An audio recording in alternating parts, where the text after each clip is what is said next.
때는 아주 오래전 크리스마스, 초인종 소리와 함께 저희 집에는 선물을 든 산타 할아버지가 찾아왔었습니다. 덥수룩한 수염에 지방간이 걱정되는 배, 새빨간 옷의 질감까지 제가 책에서 봤던 루돌프 썰매를 타고 다니는 완벽한 산타였죠. 그 완벽한 산타에게 평소 갖고 싶었던 레고 세트를 받고 좋아하던 순간 저는 똑똑히 봤습니다. 그의 허리춤에서 달랑거리고 있는 자동차 키를.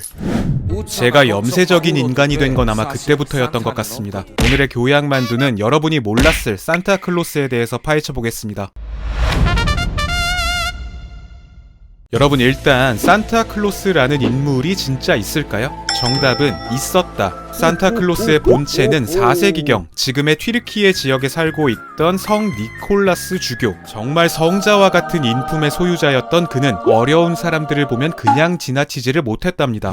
3명의 딸이 있던 딸부잣집. 찢어지게 가난한 형편 때문에 딸들은 결혼을 하지 못하고 사창가에 팔릴 위기에 처합니다. 이 사연을 들은 성 니콜라스는 그들을 돕기 위해서 창문으로 몰래 금화를 넣었는데 이게 창가에 걸려있던 양말 속으로 꼬린 산타가 굴뚝을 통해서 들어가고 양말 속에 선물을 넣는다는 설정은 바로 이 이야기에서 유래됐다고 하죠. 성 니콜라스를 기리기 위해서 중세 유럽인들은 그의 축일 하루 전인 12월 5일마다 아이들에게 선물을 나눠줬다고 합니다. 그리고 이 풍습은 유럽인들이 미국으로 이주하면서 전파됐고 성 니콜라스는 영어식 발음인 산타클로스가 됐다고 하죠. 그런데 이때까지만 해도 산타클로스는 키가 크고 마른 몸으로 그려졌습니다. 가난한 성직자의 몸이 뚱뚱할 리가 없었겠죠. 지금의 배불뚝이 산타 할아버지는 19세기 미국의 만화가 토마스 나스트가 잡지에다가 20년간 성탄절 사파를 그리면서 고착됐습니다. 또 산타 하면 빼놓을 수 없는 루돌프는 노래 때문에 사슴이라고 흔히들 알고 있지만 사실 사슴이 아닌 술록이죠. 루돌프가 순혈의 술록이라는 증거가 바로 빨간 코입니다. 코 주위에 모세혈관이 집중 분포해서 다른 동물들에 비해서 코가 빨갛다고 하죠. 자, 그럼 한 가지 퀴즈. 루돌프는 수컷일까요? 암컷일까요?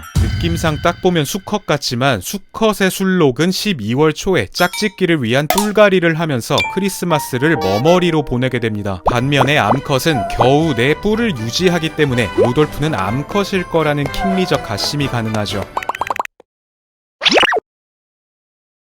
유럽의 크리스마스에는 산타클로스와 함께 자주 등장하는 캐릭터가 있습니다. 머리에는 염소뿔을 달고 온 몸은 갈색 털로 뒤덮은 채 한쪽 발은 사람, 한쪽 발은 말발굽을 가진 괴물, 크람푸스죠. 크람푸스는 오래전부터 동유럽 국가를 중심으로 전해 내려오던 민간 설화에 등장하는데요. 역사학자들은 이 끔찍한 혼종이 과거 이교도인들이 의식을 치르기 위해 했던 분장과 많이 닮아 있다고 말합니다.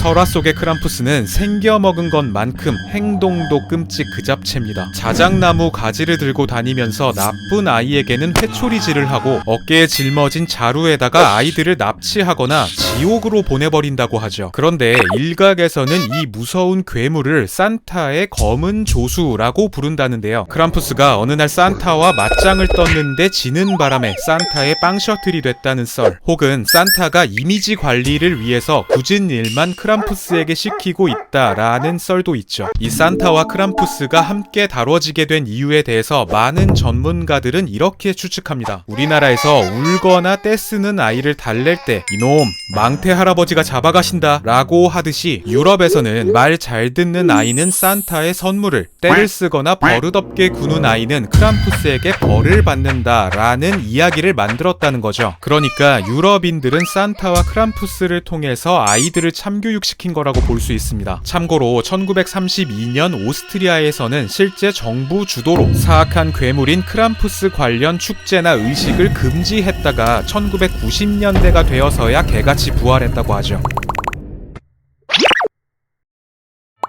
자, 우리나라의 크리스마스가 퍼지기 시작한 것은 대략 1884년쯤 외국인 선교사를 통해서라고 합니다. 낯선 문화에 멈칫하는 것도 잠시 우리나라는 크리스마스에 꽤나 진심이었는데요. 밤에 돌아다닐 수 없었던 시절에도 크리스마스 이브만큼은 통행 금지령이 해제되는 해방의 밤이 있었다고 하죠. 그런데 잠깐, 동네 할아버지 같은 이 산타가 사실 초사이언에 버금가는 능력해라는 걸 아셨나요? 약간의 개소리를 섞어서 말해보자면 먼저 전세 세계에 어린이가 있는 집의 수는 대략 1억 6천만 채. 하룻밤 안에 이 모든 집을 들르려면 시속이 아니라 초속으로 1434km의 속도로 달려야 합니다. 이건 음속보다도 수천 배 빠른 속도죠. 실제로 평범한 인간이 이 속도로 달린다면 공기의 저항으로 인해서 흔적도 없이 타버리게 됩니다. 게다가 실제 술록의 근력을 고려할 때 전 세계 어린이들에게 줄 선물 자루가 든 썰매를 끌기 위해서 필요한 술록은 최소 106만 마리. 이건 삼국지의 대규모 100만 대군 전투씬도 찌발라버리는 스케일이죠. 그러니까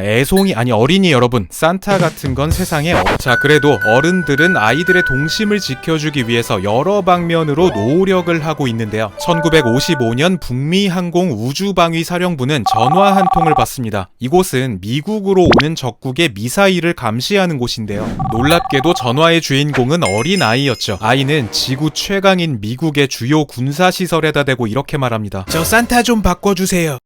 아이는 산타와 통화를 시켜주겠다는 한 전단지의 광고를 보고 전화했는데 우연히 번호를 잘못 눌러서 이곳으로 전화가 걸렸다고 하죠. 당시 이 전화를 받은 해리 슈프 대령은 산타와 통화는 할 수 없지만 위치는 알려줄 수 있다면서 산타의 가상 위치를 얘기해주면서 아이를 달랬다고 합니다. 이 해프닝을 계기로 북미항공 우주방위사령부에서는 60년이 넘도록 크리스마스 때마다 산타의 가짜 위치 정보를 실시간으로 제공하고 있습니다. 자, 여러분, 한 작가는 이런 말을 했습니다. 인생이란 산타의 존재를 믿다가 믿지 않다가 스스로 산타가 되는 과정이다. 멋진 말이라고 생각하는데요. 이제 더 이상 산타의 존재를 믿지 않게 된 우리 어른이 구독자분들, 올해는 누군가에게 여러분이 직접 산타가 되어 보셔도 좋을 것 같습니다. 저한테요. 산타 구독자님들, 저 골드 버튼이 너무 갖고 싶습니다. 교양만 되었습니다.